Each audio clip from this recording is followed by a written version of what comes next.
Welcome to Talent Takeover Unfiltered.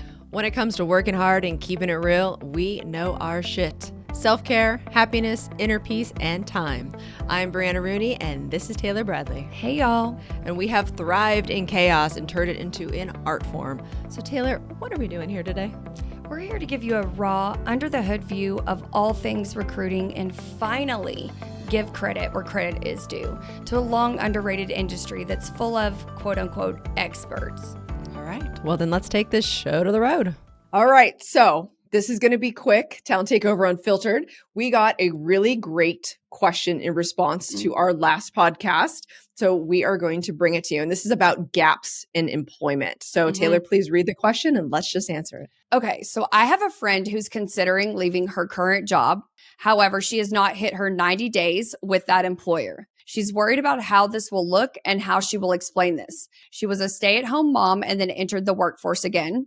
Her first employer back, she spent a year with him. So her first employer, I guess she spent a year with him after she was a stay-at-home mom, spent a year with that employer.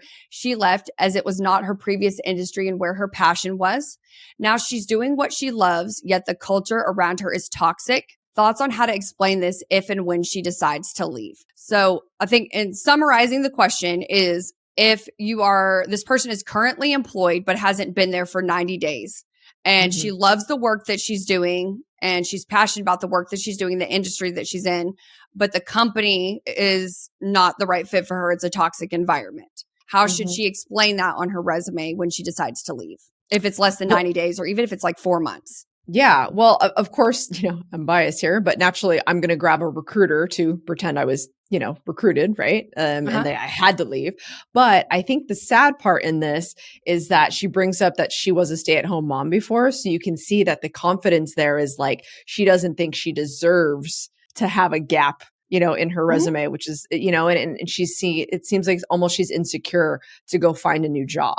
And like she should be thankful for her job, which by the way, we should all be thankful for our jobs. I think hopefully we're there, but I think that, look, some things are out of your control. And unfortunately, a toxic work environment is out of your control. And that's that moment that you have to choose you. And you have to choose your family because it's not good for you. And I think that when you're starting to look around, first of all, stay there for as long as you can, because finding a job while you're still employed is definitely our suggestion. But I think you just bring it up. I think it's really safe, like safe environments. I think now there's a lot more empathy in recruiting for sure. Sure, there's some bad ones out there, but there's bad ones everywhere.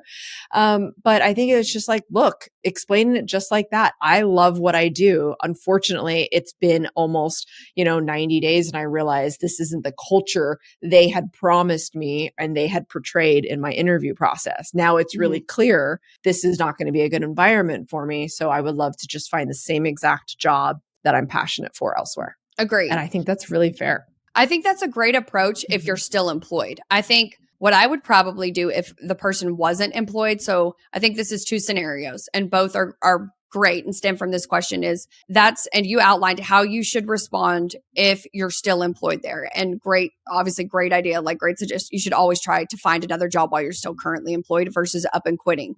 But we've all been there. I think we've all been there. I don't know if you have quite, but like we've had companies where it's like, I can't fucking take this another day. Like you feel like you're going to lose your mind. So I know there's going to be scenarios where somebody could have just quit after a couple months. So if it were me and say I was a stay-at-home mom for 5 years, started to work at a company, it was awful, not what they promised me, toxic, and I did just up and quit after 2 months, 3 months, I probably wouldn't even put that on my resume if it were me. I probably would just keep going, like stay-at-home mom, you're back in the job search. I probably would just omit it if I had already quit the job. I probably just wouldn't put that on my resume at all. Yeah. The only caveat would be, and I'm just thinking like if I was a stay-at-home, would be like, look, I got the job. I got the job, right? So I probably could get the job again. But what if I wanted to show, hey, look, I already got the job. They already hired me. Like I've been through the gauntlet. So the culture was toxic. So I don't know. I could see both sides on putting it on, although I do err on not putting it on. Well, I would think there would be assumptions that people would have about okay, well, she was a stay-at-home mom and then she went and did that for a couple months. She wasn't really ready to go back to work. Like, I think they could draw a lot of assumptions that would be negative versus I totally get what you're saying. Like, they've already gone through the process. They've shown that they could be a stay-at-home mom and transition right back into the workforce and get through an interview and all of that. You know, like, I think there's skills there, right? To get through that process, to get to the point that you're hired. I think there's something to be said about that. However, I think if you're not able to have a conversation, which we know in the first, like, all they have to go off is your LinkedIn, your resume, you're not going to get that chance to explain yourself yet. I probably just would exit it completely. True. You're right. So, I agree. Yeah. Two schools of thought for two different scenarios. If you are still employed there, then definitely try to find something while you're still employed and explain the situation. And like Brianna said, I mean, that's not uncommon. Like that, people are more understanding of toxic work cultures these days, and that people who wants to stay in that, you know? And go ahead. The caveat here is like no one also wants to hear someone venting during an interview. So, you know, please mind your P's and Q's when it comes to that. I'll explain and move forward and try to sound as optimistic and positive as you can. Yeah. And just, I would go with like what you said, like the culture fit is not, it's not aligned with what we discussed in my interview process, and be vague. Like you said, don't go into too much detail. And then on the flip side of it, you know, I think if you're interviewing and they're like, have you ever done XYZ before? So like the industry that you're in.